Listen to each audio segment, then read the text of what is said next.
Good evening. We call the Hawarden, Iowa City Council to order on Wednesday, November 9th, 2022 at 5:30 p.m. All present are council other than Councilperson Patty Anderson and our City Attorney Jenny Winterfeld. Short agenda items tonight, but important as usual. We will start with number 1A, approval of the October 26, 2022 regular City Council meeting minutes. Moved by Rob. Is there a second? Second. Seconded by Travis. All in favor then of the approval of the October 26, 2022 regular City Council meeting minutes, please say aye. Aye. Those opposed? That passes 4-0. Next, we'll move to claims for payment. I'll start to my left with Rob, please. No question. Okay, John. None, thank you. Okay, Travis. None, thank you. Monty. Let's talk a bit about the $40,000, shall we? Sure. Why not? How many chairs and tables does $40,000 buy? 300 chairs, 36 round tables, and 8 long tables. And what happens to the old stuff? We will repurpose those. We're talking about putting some in the shelter house, taking out the picnic tables that are there, using some of the round tables in there as a better seating arrangement. And where else are we using them? Offering to the golf course. Golf course and And then try and sell them from there. yep. So they aren't shot. Well, we don't have enough to be able to seat what we should in the community center any longer because they're original tables and chairs.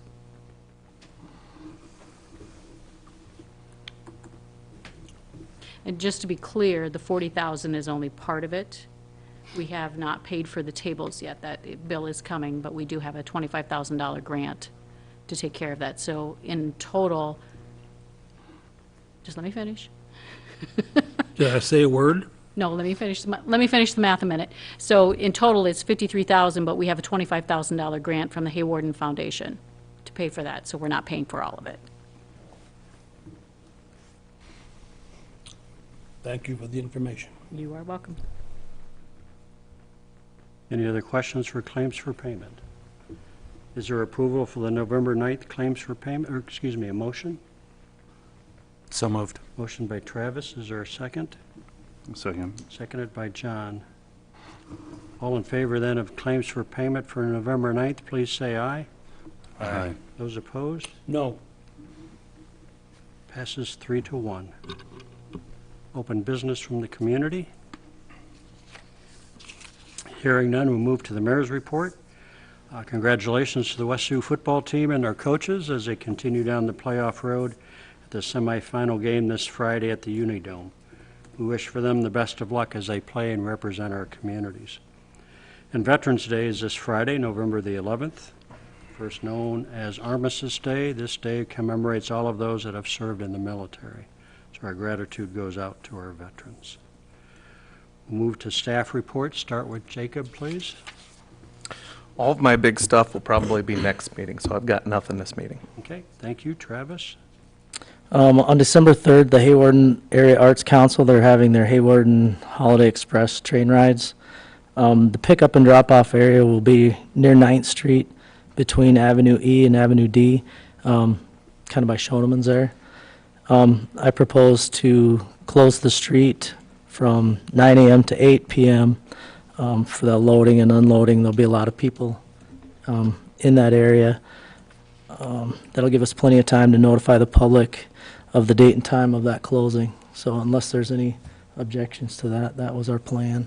I just wanted to make sure it was okay with everyone.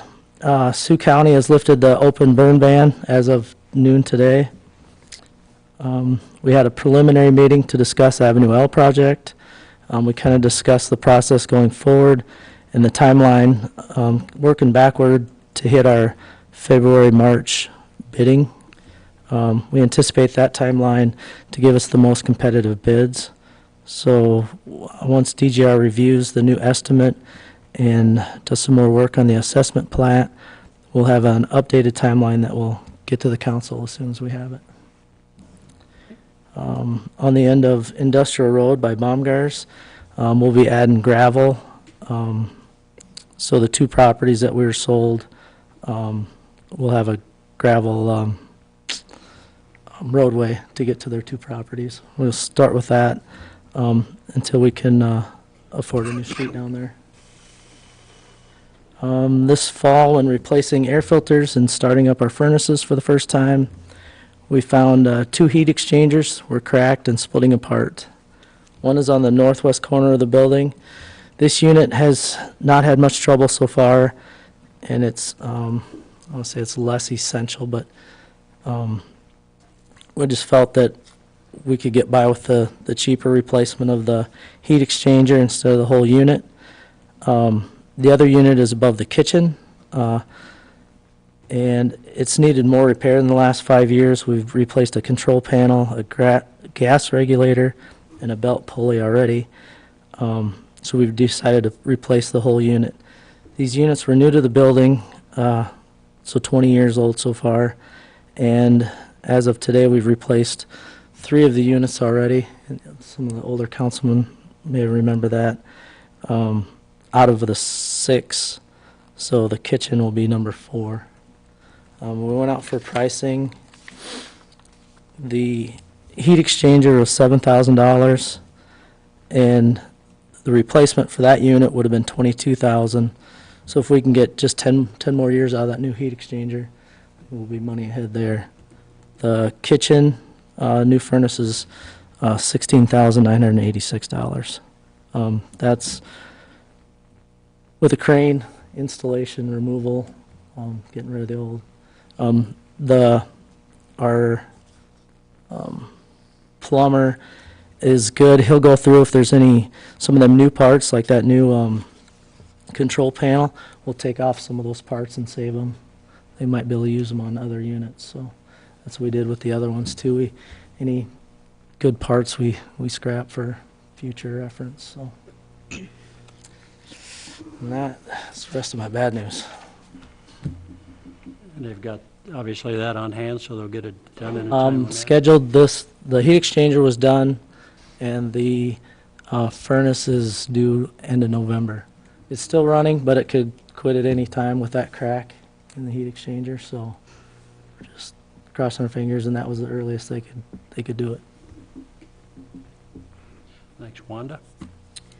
We have started the process at looking at the TIF, a new TIF for the area around Industrial Park, including the new project at CFE. Have talked to John Danos, the bond attorney, to start that. That TIF actually expired a year ago, so in order to utilize the improvements that we're going to be doing out there, we're looking at that TIF. So there will be resolutions and ordinances coming for that in the next few months. As noted in your memo, we did receive the news from our insurance provider that the health insurance for the 2023 year showed a 3% decrease, which is highly unusual, so we'll take that as a win for us for this year. Anticipate that the following year will make up for it. If you have noticed or gone out to the website, the City of Hawarden website, we've been having some issues with what appears to be a security when you try to log on to this or get to the site. Civic Plus has fixed that today, so you should not receive a security warning on that webpage any longer. Want to let the council know that for the council meetings for November, December, we will have 2 meetings in each month. We have scheduled items. I know typically we've had 1 meeting in November and 1 meeting in December, but because of the timing of some of the projects that we have going, that we need to do 2 meetings each as we typically would do in a month's time. So what's on the schedule for November 23rd, unfortunately, it's the day before Thanksgiving. We do have a lot of items that night to work through. December 14th and December 28th will be regular scheduled council meetings unless you choose to do something different. That's all I have, Rick. Okay, and then with Veterans Day, city offices are closed. Yes, they are. Thank you. And you had mentioned that for those that wish to watch the football game on Friday, is on the local channel. It is on 44.12. Okay, It is also on the city website what that information is. good. Thank you very much. Corey? Just a couple things here. Finally got our other police truck fully upfitted and ready to go. It was a daunting process, but we got her done. Officer Danielson will graduate from the Law Enforcement Academy tomorrow. So we'll go down there and go to that ceremony at noon at Western Iowa Tech. So we're excited to get her out and through the FTO program, get that started. Officer Klein is just finishing up his FTO process, and you'll be seeing him out on his own here shortly as well. So it's going to be fun to watch those two grow into their career. Completed our annual firearms training for all of our full-time staff. Got that done. With that, there's been a ammo shortage, and you would think it's possible for us to get ammo because we have to qualify so frequently and stay proficient in our weapon systems. It was almost a year and a half for us to get our ammo from Kiesler's, who's our supplier. So anytime I can find it for less than 50 cents a round for 9mm ammo, I've been picking up 1,000 rounds here, 1,000 rounds there, trying to stockpile it. But sending 3 through the academy, they each have to have 1,000 rounds with them each time. And annually, we spend, I don't know, 1,000, 1,500 rounds just, doing our annual firearms training. So, yeah, I'll be trying to get as much as I can and squirrel away what I can when I can find it and go from there. But other than that, everything's going good, and can't wait to see those guys out learning the job. Thank you very much. Carol? Just busy with the revolving loan fund. We've had a couple requests. I'm going to reach out to the USDA and actually pull that $99,000 we were awarded earlier this year. Tourism, although it seems like we should be at the end of that, when it comes to grants and things like that, this is the time that I'm working on those to kind of award some to other cities and then write our own. And also just busy with downtown businesses. You see a lot of activity down there with remodeling going on, people sprucing their places up, which is super to see. Just working with those businesses to continue to make that affordable for them as well. That's pretty much it. Good. Thank you very much. Council, any questions for staff before we continue to move on, or any comments from council? Hearing none, we'll move on to agenda item number 3. This would be a resolution 2022-42 to set a public hearing and letting on the proposed plans and specifications, proposed form of contract, and estimated cost for clinic imaging project at Hawarden Regional Healthcare. Anything else that we need for background from staff with this, or Jason, do you have anything to add? Jason, anything else to add? Not really. The CMBA, our architect, is working really hard to finalize all the documents. We have a meeting tomorrow to just put the final touches on them. Obviously, I'm sorry that you have to have an extra meeting in November and December that's related to the activity of the hospital. So I appreciate your willingness to do that. But yeah, everything's going well. We did get another estimate from Graham Construction, and it came in a little bit higher, but not excessively higher. We're still at that 11, 11.6, 11.7. Unfortunately, we also have to look at things that are not in the estimates, such as IT